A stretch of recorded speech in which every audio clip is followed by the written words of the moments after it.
আসসালামু আলাইকুম। আজকে ভয়েস দিয়ে শর্টসটা শুরু করলাম। সবাইকে অসংখ্য ধন্যবাদ আমার চ্যানেল সাবস্ক্রাইব করে আমাকে পাশে রাখার জন্য।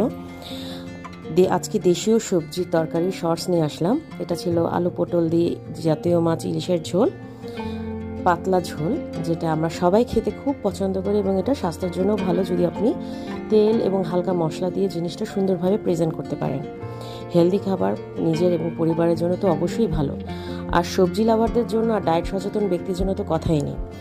আর সেই সাথে ছিল ঢ্যাঁড়সের সবজি সবুজ রেখে কচকচা ভর্তাটা কাঁচা পেঁয়াজ এবং কাঁচা মরিচ অল্প, যারা ঝাল খেতে পছন্দ করেন না বা করেন সবার জন্য এটা পারফেক্ট রেসিপি, কারণ ঝাল কম বেশি দেওয়া যায়, কিন্তু সবজিটা আপনি সেদ্ধ খাচ্ছেন এটার বিশেষ একটা গুণাগুণ আছে, কারণ আমরা যতটা সবজি মশলা কম দিয়ে খেতে পারবো আমাদের শরীর স্বাস্থ্যের জন্য এটা ততই বেশি উপকারী। তো আশা করছি এই ধরনের কিছু রেসিপি আপনাদের চ্যানেলে নিয়ে আসতে পারবো আপনাদের জন্য। সেই পর্যন্ত সাথে থাকুন। ধন্যবাদ। আসসালামু আলাইকুম।